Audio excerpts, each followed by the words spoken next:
Silent threat lurking where you'd least expect it, in our drinking water.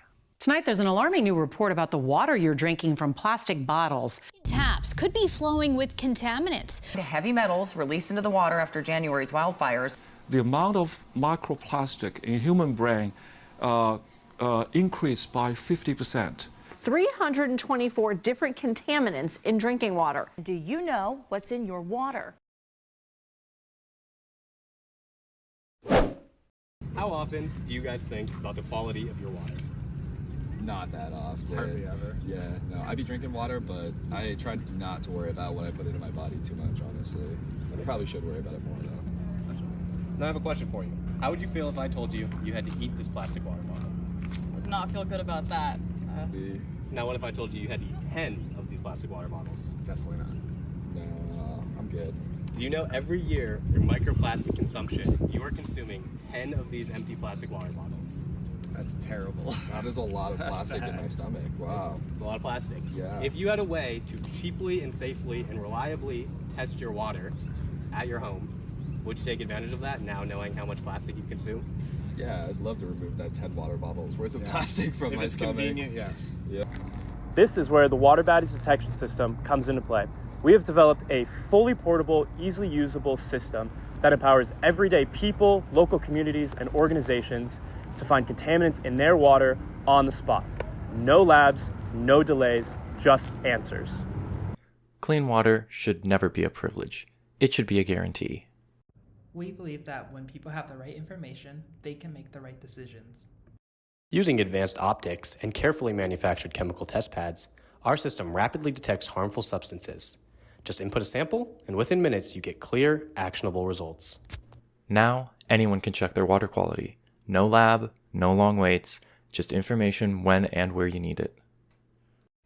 Our team brings together engineers from multiple disciplines, biomedical, electrical, optical, mechanical, and software to design an accessible yet sophisticated platform capable of detecting water contaminants with precision. Our objective was to create a compact, semi-automated system that can 1. Accept water samples via syringe, 2. Test for heavy metals, inorganics, and microplastics, 3.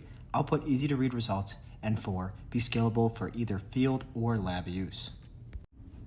The frame is completely made of MDF, as it is cheap, sustainable, and easy to assemble. This ensures our device can reach as many people as we possibly can. The Water Baddies system is an enclosed device, so no external light will be exposed to the system. However, let's take a look at the device in action from the inside. Using the Water Baddies system is very easy, as preparation only involves a few simple steps. The first step is to turn on the system by powering on both of the batteries in the back of the device. You know the system is on when the display starts up. The next step in the Water Baddies system is preparing your cartridges. The design of the cartridges make it easy to insert either a glass slide or a paper fluidic device. Next, insert the cartridge into the magazine. Ensure that the cartridge is properly inserted with the catches for the cartridge aligned with nubs on the conveyor belt. Now it's time to collect your sample. Simply take the syringe out of the device, head to the location of where you want to collect your sample, collect it, and head your way back to the device and insert the syringe back in. Importantly, make sure the push rod is flush with the top of the syringe. With the system physically ready, we are now ready to connect it using the Water Baddies app. When you first open the Water Baddies app, you can view information on each of the contaminants by clicking More Information. Dive deeper into each by clicking on their icon to view specific EPA limits and side effects. To connect to the Water Baddies detection system from the app, click the Bluetooth icon in the top left-hand corner. Press the scan arrow icon to begin searching for devices. Once the Water Baddies detection system appears, click on it to connect. Once connected, you can return to the main page and click Start on the detection system. With the detection finished, a Fetch Data button will appear. Click on that to get the data from the detection system. We can view this data by clicking out of the pop-up and clicking View Chart.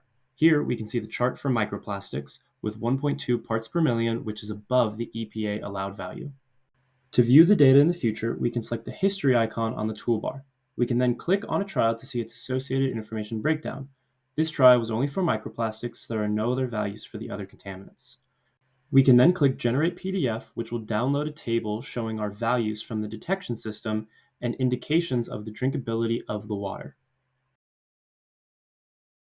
Back in the app, we can view analytics of that data by clicking on the Analytics page in the toolbar. We then sign in with an authorized user. First, we can see an average of all of the readings we have ever done. We can click on each to read their specific values. Next is a graphic showing the percentage of drinkable water, meaning no high concentrations of any water baddies. Finally is the water quality map, which shows users every trial ever done. Each trial is marked with a green icon for healthy and red for not healthy. Now let's take a deeper look at the science behind our detection systems. We use optical fluorescence microscopy to detect microplastics at low concentrations. We're using an optical phenomenon called autofluorescence to illuminate plastic present in a sample. Autofluorescence is when a substance naturally emits light after absorbing light. So, when we shine a light on a sample, certain molecules within it absorb that energy and re-emit it as visible light. Electrons in these molecules get excited to a higher energy state. When they return to their original state, they release that energy back as lower energy light, which is the glow we capture with our microscope. Our setup is simple. We used a commercial microscope, a bandpass filter, and a glass microscope slide. The bandpass filter is vital because it ensures we are not detecting any emitted light from non-plastic particles in the water sample. The bandpass filter only allows wavelengths from 500 to 540 nanometers to pass through the microscope for imaging. This also ensures that blue light from the LED, which peaks at 445 nanometers, does not leach into the microscope objective. We know from literature that most plastic materials common in our daily lives will fluoresce from 500 to 550 nanometers, meaning our bandpass filter will be able to capture fluorescence from many types of plastic. Once our microscope captures an image of the fluorescing microplastics, our concentration analysis script crops the image to the area of the water sample and uses the scikit Python library to apply contrast filters and count the number of particles. This can then be used to determine the concentration of microplastics in a water sample and takes the average concentration value over a few trials for higher accuracy. Let's talk about how we're going to detect heavy metals and inorganics in our system. The 5 water baddies are phosphate, nitrite, nitrate, cadmium, and lead. And those are often detected in water using paper tests much like this. However, there is not one test that detects the 5 water baddies we need. In order to counteract this problem, we took these chemical pads and manufactured our own paper fluidic device. This allowed us to test with the 5 water baddies we're looking for, but also maintaining the accuracy that has been achieved by these mass manufactured tests. While it's important to note we did use pre-made tests for their accuracy, we also ran it through accuracy trials of our own. By exposing these chemical pads to different concentrations of their said water baddies, we're able to generate a colorimetric curve and then compare more trials for accuracy. When doing that, we met our system requirement of 85% accuracy for all 5 water baddies, meaning we're giving accurate data to our customer about concentration. The Water Baddies system represents a step forward in accessible water quality testing, bringing together chemistry, engineering, and design to address a growing global concern. Through a year of research, prototyping, and testing, we've developed a tool that's fast, effective, and ready for real-world impact.